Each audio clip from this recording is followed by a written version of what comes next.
तो आप अपने पिताजी का नाम बताइए और माताजी का नाम बताइए। गौरी शंकर महतो। और माँ का नाम? सम्मी देवी। माँ कैसे गुजर गई, माँ कैसे मर गई? मुँह तुर नहीं गया था, लुक लग गए। सुशासन का डंका पीटने वाले सियासत के हुक्मरानों को अब न कुछ सुनाई दे रहा है और न ही दिखाई। हालांकि हमारा काम सत्य निष्ठा से रिपोर्टिंग करना है और हम मरते दम तक करते रहेंगे। बहरी और अंधी सियासत को जब तक सुनाई और दिखाई न दे तब तक हम ऐसे ही चिल्लाते रहेंगे। वो कहते हैं ना कि हवा का काम है बहना, दिए का काम है जलना। वो अपना काम करती है, हम अपना काम करते हैं। हम यह तल्ख टिप्पणी इसलिए कर रहे हैं क्योंकि हाल ही में बिहार के मुजफ्फरपुर के सरैया प्रखंड के मोहम्मदपुर चकिया गांव के 3 बच्चे अनाथ हो गए हैं। अब उनके सिर पर किसी अभिभावक का साया नहीं है। अब उनके परिवार में कोई उनका भरण पोषण करने के लिए बचा नहीं है। हाय रे विधाता का विधान, हाय रे विधि, हाय रे तेरा लेखा जोखा। पिता तो पहले ही इस दुनिया को छोड़ चुके थे। 2 सप्ताह पहले माता को लू लगने से उनकी मृत्यु हो गई थी। अब इनका असहाय गरीबी अनंत खाई में धंसता दिखाई दे रहा है क्योंकि अब तक किसी का मदद इनके साथ नहीं आया है। कहीं से अब तक कोई मदद नहीं आ पाया है।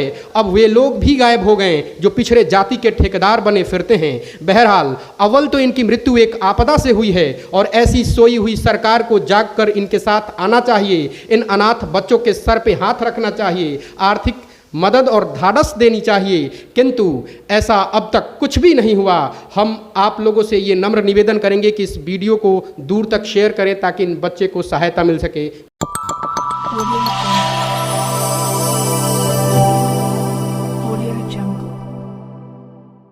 नमस्कार, आप देख रहे हैं नया बिहार न्यूज़ एक्सप्रेस।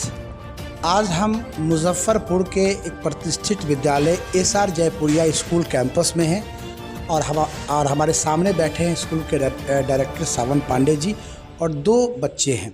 ये 2 बच्चे हैं, एक का नाम सन्नी कुमार है और एक का नाम रेखा कुमारी है। इन दोनों बच्चों को सावन पांडे जी ने गोद लिया है और अपने प्रतिष्ठित विद्यालय में इनकी शिक्षा की व्यवस्था निःशुल्क की है। पूर्व में भी हमारे चैनल ने न्यूज़ कवर किया था इन दोनों बच्चों का। इनके माता पिता गुजर गए हैं, कोई नहीं है घर में, न दादा है, न दादी है, न माँ है, न पिताजी हैं, नाना नानी भी नहीं है, कोई भी नहीं है परिवार में। ये दोनों बच्चे अनाथ हो गए हैं, कोई देखने वाला नहीं है। खाने तक की इनके ऊपर आफत थी। इस विषम परिस्थिति में, इस विकट स्थिति में सावन पांडे जी ने अपना हाथ आगे बढ़ाया और इन 2 बच्चों की पढ़ाई का न सिर्फ खर्चा उठा रहे हैं, इनके रहन सहन का भी खर्चा उठा रहे हैं। काफ़ी बड़ा काम कर रहे हैं। हम सावन पांडे जी से बातचीत करेंगे कि सावन पांडे जी क्या मोटिवेशन था इसके पीछे और किस भावना से ये आप क्या काम कर रहे हैं, क्योंकि आप एक निजी विद्यालय आप चला रहे हैं। काफ़ी खर्च होता है, बच्चों को लाने ले जाने में भी काफ़ी खर्च होता है क्योंकि करीब 25 किलोमीटर की दूरी से ये बच्चे आते हैं।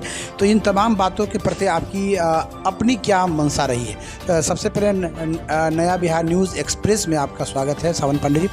नया बिहार न्यूज़ एक्सप्रेस को मैं पहले बहुत बहुत धन्यवाद देना चाहता हूँ कि इन मासूम बच्चों के दर्द को समझा और आप लोगों ने आवाज़ उठाया इस चीज़ के लिए और अपना न्यूज़ बनाया। सर क्या मनसा? सर सबसे बड़ी बात है कि आपने एक बहुत बड़ा एक पहल किया है, 2 मासूम बच्चों के भविष्य का आपने जिम्मा उठाया है। क्या मनसा रही सर इसके पीछे? मेरी मनसा बस साफ साफ यही है कि ये दोनों बच्चे पले बढ़े, आगे चल कर के समाज का नाम रोशन करे, खूब शिक्षा दीक्षा ग्रहण करे और कुछ बने, कुछ करे, समाज को मजबूत बनाए। और मेरी एक पहल है और मैं और भी आने वाले समय में और भी बच्चों को, इस तरीके के बच्चों को साथ दूंगा, बच्चों का साथ दूंगा और इन बच्चों को आगे बढ़ाऊंगा। बस यही मनसा है मेरी। सर आप एक निजी विद्यालय चलाते हैं एसआर जयपुरिया, जो बहुत बड़ा ब्रांड है, फ्रेंचाइजी आप इसका लेकर उत्तर बिहार में चला रहे हैं। काफ़ी खर्च आता है इन बच्चों की पढ़ाई लिखाई पे, इनके ले जाने ले आने में भी काफ़ी खर्च आता है। कैसे आप इसको मेंटेन करते हैं? ये सब मेरे निजी खर्चे से होता है। मैं ये मेरा खुद का शौक़ है कि ताकि मैं बच्चों को, मैं अनाथ और गरीब बच्चों को का सहारा बन सकूं और उन्हें आगे बढ़ाऊं और कुछ करने का मौका दूं। जानकारी सर हमें मिली है कि आप अन्य बच्चों के बारे में भी प्लान कर रहे हैं। आपकी सोच है कि जो भी ऐसे बच्चे जो अनाथ हो गए हैं, दिव्यांग हैं, उनके शिक्षण व्यवस्था की आप व्यवस्था कर रहे हैं, उनको कैसे अच्छी शिक्षा मिले इसके बारे में आप सोच रहे हैं। क्या कोई संस्था वगैरह भी बनाया सर आप इसके लिए? मैंने एक ट्रस्ट रजिस्ट्रेशन करवाया है ताकि इस तरीके के बच्चों को एक सपोर्ट मिल सके और समाज के लोग भी जागरूक हों, जो जागरूक लोग हैं वो भी सहयोग करें और हम लोग अपने निजी खर्चे से भी सहयोग करके बच्चों को आगे बढ़ाएं और इन लोगों को पढ़ने का और विकसित होने का मौका दें। सावंत जी का स्पष्ट कहना है कि मैं अन्य भी बच्चों पे ध्यान दे रहा हूँ। ये 2 बच्चे ही नहीं हैं, और भी बच्चे जो इस परिस्थिति से गुजर रहे हैं, दिव्यांग है, अनाथ हो गए हैं, परिवार में कोई इनको देखने वाला नहीं है, उन बच्चों के लिए भी हमारी संस्था जो है वो आगे बढ़कर उनके पठन पाठन का न सिर्फ ध्यान रखेगी, उनके जीवन को भी चलाने का भी काम करेगी। लंबा समय है सावंत पांडे जी, क्योंकि अभी बच्चे बहुत छोटे हैं, कोई 8 वर्ष का है, कोई 10 वर्ष का है। कहाँ तक लेके चलेंगे, क्योंकि शुरुआत तो होती है, अंत अच्छा नहीं हो पाता है। मैं खुद ही एक युवा हूँ, 30 वर्ष का एक युवा हूँ, तो जाहिर सी बात है कि इन बच्चों का पालन पोषण और इन लोगों की शिक्षा दीक्षा की जिम्मेवारी मैं अपने जीवन काल में ही अच्छे से करके इन लोगों को ऐसे सारे बच्चों को कहीं ना कहीं सेटल करके ही मैं इस दुनिया से जाऊंगा।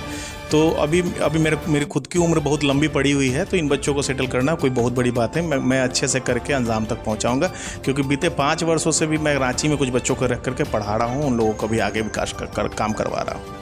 आप राजनीति से भी मतलब समाज सेवी हैं, तो राजनीति से भी थोड़ा बहुत जुड़े हुए हैं, तो क्या ये पॉलिटिकल बेनिफिट के लिए तो काम नहीं हो रहा कहीं? राजनीति से मैं पहले से जुड़ा हुआ नहीं हूँ। मैं भारत के किसी भी दल या किसी भी राजनेता में भरोसा नहीं रखता हूँ, तो पहले तो मैं राजनीति में हूँ नहीं। हाँ, ये है कि समाज के हर एक मुद्दों को उठाना है, जिस मुद्दे से समाज संकीर्ण पड़ा हुआ है, समाज को कष्ट हो रहा है, जो लोग इस मुद्दे को नहीं उठा पाते हैं, जहाँ तक रोशनी नहीं डाल पाते हैं, मैं वहाँ डालता हूँ और मैं प्रखर हूँ, मैं आवाज़ उठाता हूँ और मजबूती के साथ उठाता हूँ। इसमें राजनीति कहीं से नहीं है। ये बच्चे सरैया के और मेरा राजनीतिक कर्मभूमि मुजफ्फरपुर है, तो ऐसे भी इसको आप राजनीति से जोड़ के नहीं देख सकते हैं।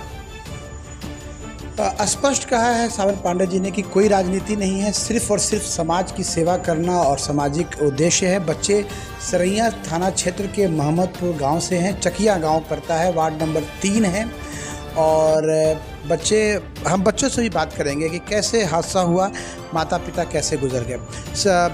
सन्नी कुमार, सबसे पहले तो आप अपने पिताजी का नाम बताइए और माता जी का नाम बताइए। गौरी शंकर महतो। और माँ का नाम? स्वामी देवी। माँ कैसे गुजर गई, माँ कैसे मर गई? तो नहीं गया था, लुक लग गए। थोड़ा जोर से बोलिए। तो नहीं गया था, लुक लग गए। मूंग तोड़ने गई थी माँ और लू लग गई और मर गई। ये गरीब लोगों के साथ ये एक घटना अक्सर होती रहती है। चिलचिलाती धूप में फसल को तोड़ना होता है और काम करना है। अब आपको ईश्वर का क्या चमत्कार है ये तो समय बताता है, लेकिन बच्चों की माँ जो है वो मूंग तोड़ने गई और लू लग गया, बच्चे अनाथ हो गए। पिताजी कब मर गए थे आपके? बहुत साल पहले। बहुत साल पहले। आपने अपने पिताजी को देखा था? बड़ी बात है, इन बच्चों ने अपने पिताजी को नहीं देखा है। बहुत साल पहले पिताजी की मृत्यु हो गई थी। घर में और कौन कौन लोग हैं आपके? दादा दादी, कोई चाचा, कोई चाची, कोई मामा मामी, कोई है क्या? कोई नहीं। कोई परिवार में नहीं। तो आप लोग अभी खाना कहाँ खाते हैं? दूसरे के घर। आपके कोई लोग और लोग आपकी मदद कर रहे हैं पहले से? कोई कर रहा है। कौन लोग मदद कर रहे हैं? जैसे आप स्कूल में पढ़ते हैं एसआर जयपुरिया में, तो सर क्या क्या मदद कर रहे हैं आपको? सब कुछ कर रहा है सर। क्या क्या स्कूल की पढ़ाई का खर्चा आपसे लेते हैं क्या सर? नहीं। स्कूल में जो है सो फ्री में पढ़ाई हो रही है। ड्रेस वगैरह किसने दिया आपको? सर दिया। रोज आपको कौन ले आ जाता है? ये घर से कौन लेकर आता है, कौन ले जाता है? गाड़ी जाता है। गाड़ी जाती है, गाड़ी से आता है। उसका पैसा लगता है क्या? सारी व्यवस्था स्कूल की तरफ से निःशुल्क दी जा रही है। बड़ी बात है क्योंकि इनके घर की दूरी जो है स्कूल से करीब 25 किलोमीटर की दूरी है, तो रोज़ 100 किलोमीटर की गाड़ी यात्रा करती है। काफ़ी महंगा काम है, लेकिन सावंत पांडे जी का जज्बा बड़ा है, तो ये काम भी बहुत छोटा है। हम बात करेंगे, छोटी सी बच्ची रेखा है। रेखा, आप बताइए, मतलब स्कूल में अच्छा लगता है पढ़ने में? सर मतलब लोग मारते भी हैं क्या? बच्चे हैं कह रहे हैं कि स्कूल में कोई मारता नहीं है। सर क्या क्या पढ़ाते हैं, कुछ पढ़ाई के बारे में बताइए। स्कूल में जो पढ़े हैं तो कुछ याद है आपको?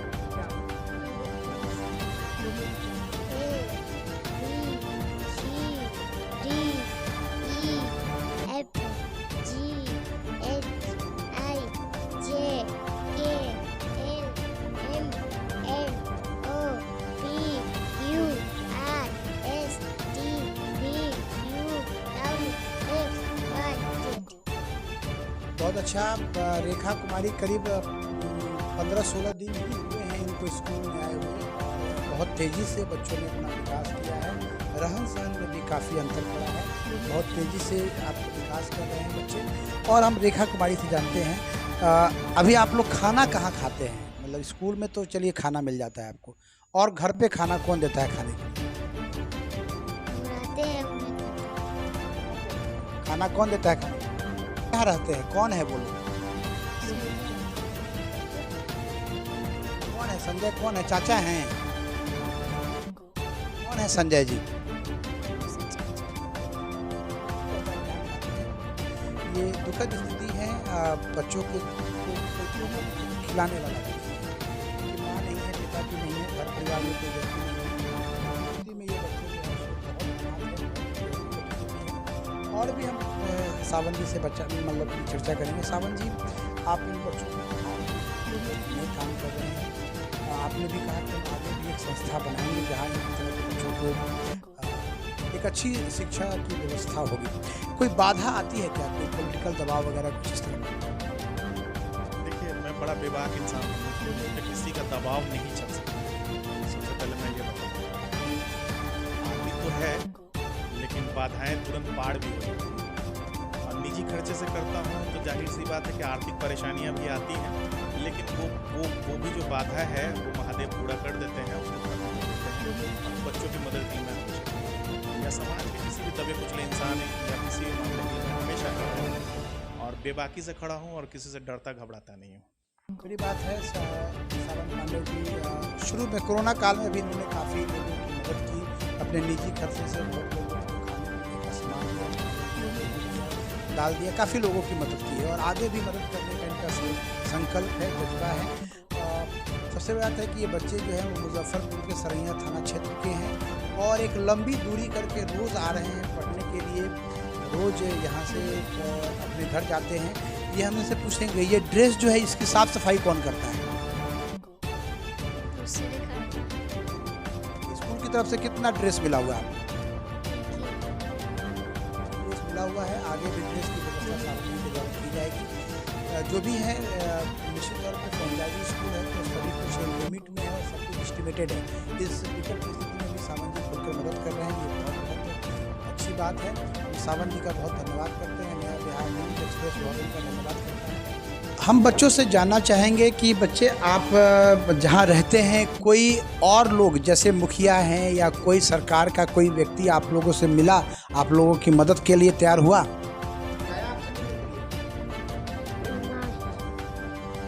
बोलिए, कोई आया मिलने के लिए?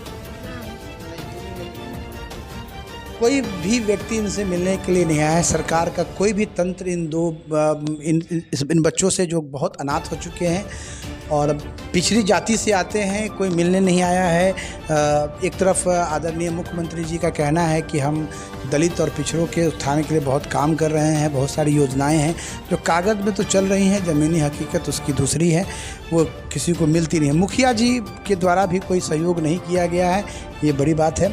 तो हम सावन जी से जानना चाहते हैं, सावन जी आपको कोई ऐसी कोई जानकारी है कि इनको स्थानीय स्तर पे किसी मंत्री, विधायक या कोई सांसद या मुखिया, कोई भी सरकारी तंत्र इनको कोई मदद के लिए सामने आया है? इन बच्चों को किसी भी सरकारी तंत्र के द्वारा या किसी भी जनप्रतिनिधि जो निचले स्तर से लेकर के ऊपरी स्तर तक के जनप्रतिनिधि हैं, किसी ने भी मदद नहीं किया है इन बच्चों को। और ये मामला आज के वक्त में सबके संज्ञान में है, लेकिन कोई पूछने को तैयार नहीं है या इन बच्चों को के दुख दर्द जानने को तैयार नहीं है, क्योंकि ये बच्चे वोट बैंक क्रिएट नहीं कर सकते हैं, ये बच्चे वोटर्स नहीं हो सकते हैं। और ये आजकल समाज की जो बड़ी विडंबना है जातीय प्रथा और जातीय समीकरण देख करके हर चीज़ को बांटना, हर दुख दर्द को समझना, तो ये बच्चे उस चीज़ को फुलफिल नहीं कर पा रहे हैं। तो जाहिर सी बात है कि कोई जनप्रतिनिधि या कोई सरकारी तंत्र इनके मदद के लिए हाथ नहीं बढ़ाएगा। सावंत जी ने स्पष्ट कहा है कि कोई ये बच्चे जो है वो वोट बैंक नहीं हैं, बच्चे वोट नहीं देते हैं, जिसके कारण न मंत्री जी, न विधायक जी, न मुख्यमंत्री जी का कोई तंत्र, न कोई अफसर इन बच्चों से मिलने के तक भी नहीं आया है, न इनका हाल चाल पूछने के लिए आया है। और दूसरी बात है कि ये बच्चे जिस थाना क्षेत्र के हैं, जिस विधानसभा के हैं, वहाँ भाजपा के विधायक है श्री अशोक चौधरी जी, श्री अशोक सिंह जी, जो करीब 4 बार विधायक, ये चौथी बार चुने गए हैं, लगातार विधायक हैं और क्षेत्र में एक पॉपुलर विधायक के रूप में काम करते हैं। लेकिन उनकी नज़र जो है वो शादी ब्याह में काफ़ी जाते हैं, लोगों के यहाँ भोज खाने के लिए जाते हैं, जन्मदिन पे जाते हैं, लोगों से मिलने के लिए जाते हैं, उनके सुख दुख में हाथ बटाने के लिए आते हैं। लेकिन इन बच्चों से के हालचाल को पूछने के लिए उनके पास समय नहीं मिला है, जबकि विधायक जी के घर से इन बच्चों के घर की दूरी जो है मात्र 5-6 किलोमीटर है। लेकिन ये विधायक जी को इतनी फुर्सत नहीं हुई कि वो इन बच्चों से जाकर इनका हाल चाल पूछे, इनकी कोई मदद कर सके। इनका घर भी टूटा हुआ है, रहने की भी जगह नहीं है, बारिश में घर चूता है, काफ़ी समस्याएं हैं जो हमने पूर्व में आपको अपने चैनल के माध्यम से इन बच्चों की जो घर की स्थिति है वो दिखाने का काम किया है। और अभी हम स्कूल परिसर में हैं और ये बात स्पष्ट हो गया है कि सरकार का कोई भी तंत्र, कोई भी लोग जो है सो इनसे न मिलने आया है, न बात करने आए हैं, न मुख्यमंत्री जी की तरफ से कोई लोग आए हैं, न अफसर आए हैं। काफ़ी बड़ा तंत्र है, अति पिछड़ों का तंत्र है, दलित समाज का तंत्र है, काफ़ी अफसर भी हैं हर एक विभाग में, मिलने भी नहीं आया है। ये बहुत बड़ी बात है। जिला अधिकारी महोदय भी की तरफ से भी कोई संज्ञान नहीं हुआ है। हम इनसे बच्चों से जानेंगे कि कोई ऐसा बच्चा, कोई ध्यान है आपको कि कोई ऐसा अफसर, कोई सरकारी कर्मचारी आप लोगों से मिलने आया है और कहा है कि बच्चों हम आपके लिए इस तरह की कोई व्यवस्था कर देंगे? रेखा तुम बताओ, कोई आपको आया है, कोई आपको मिलने के लिए आपसे? बच्चे हैं, मासूम बच्चे हैं, कोई मिलने आएगा तभी तो कहेंगे। सबसे बड़ी बात है कि कोई मिलने आया ही नहीं। यही सबसे बड़ा दुर्भाग्य है। ये देश का कह सकते हैं, बिहार का कह सकते हैं कि अखबारों में सरकार चल रही है। आदरणीय मुख्यमंत्री जी जो बड़े बड़े अखबारों में विज्ञापन, होल्डिंग्स लगाते हैं कि हमारी सरकार जो है दलित, पिछड़े, अति पिछड़े वर्ग के लोगों की मदद कर रही है, लेकिन ज़मीनी सच्चाई आपको हमने दिखाया है अपने चैनल के माध्यम से कि एक निजी व्यक्ति, सावन पांडे नाम के एक निजी व्यक्ति ने अपने महंगे स्कूल में, क्योंकि ये फ्रेंचाइजी लिए हुए हैं तो निश्चित तौर पे इसके लिए इनको काफ़ी खर्च करना पड़ रहा है और प्रतिदिन 100 किलोमीटर की यात्रा करके ये बच्चे पढ़ने आते हैं। 25 किलोमीटर आना, 25 किलोमीटर जाना, और गाड़ी जो है इनकी 100 किलोमीटर चलती है। इतना खर्च, इतना महंगा, इस महंगाई के दौर में जहाँ डीजल भी 100 रुपये से ऊपर का है, उस महंगाई के दौर में प्रतिदिन 100 किलोमीटर की यात्रा करके इनकी गाड़ी जो है वो बच्चों को सरैया के मोहम्मदपुर चकिया वार्ड नंबर 3 से रोज़ लेकर आती है, रोज़ लेकर जाती है। लेकिन जिलाधिकारी, कोई भी व्यक्ति नहीं सामने आया है जो सरकार का व्यक्ति है। एक निजी व्यक्ति सावन पांडे जी जो हैं वो खुलकर सामने आए हैं।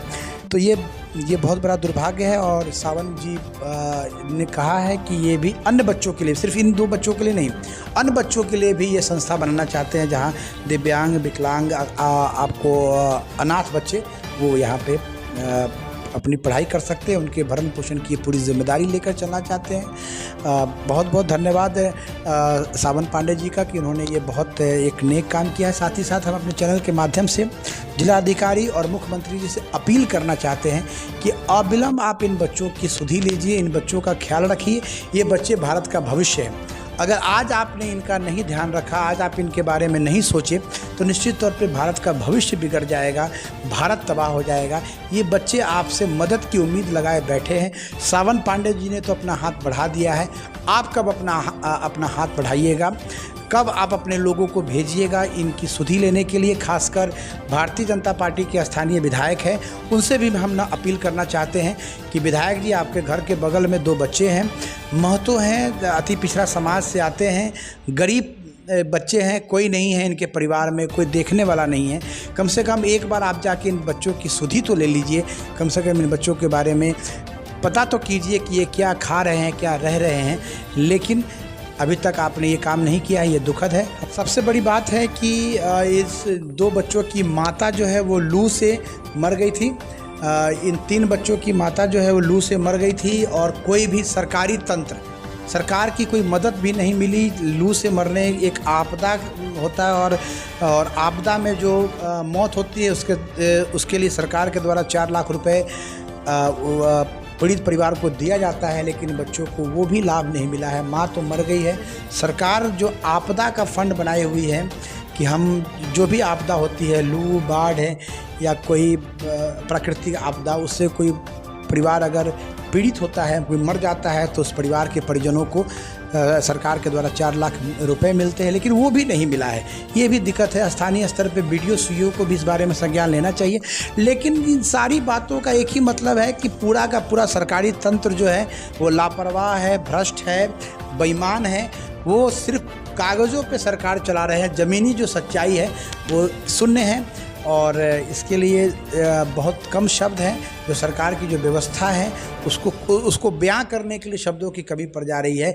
इतनी भ्रष्ट व्यवस्था है कि इस आँख के सामने लोग मर रहे हैं, लेकिन सरकार के लोग न देखने वाले, न विधायक देखने वाले, न मुखिया देखने वाले, क्योंकि बच्चे हैं, छोटे बच्चे हैं। वोट बैंक तो है नहीं जिसके लिए कोई लड़ाई लड़ी जाए, जिसके लिए कोई योजना बनाई जाए।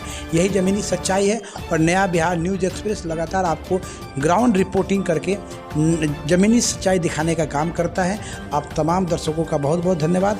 नया बिहार न्यूज़ एक्सप्रेस से मैं अमित विक्रम, मुजफ्फरपुर, सरैया प्रखंड, सरैया थाना क्षेत्र।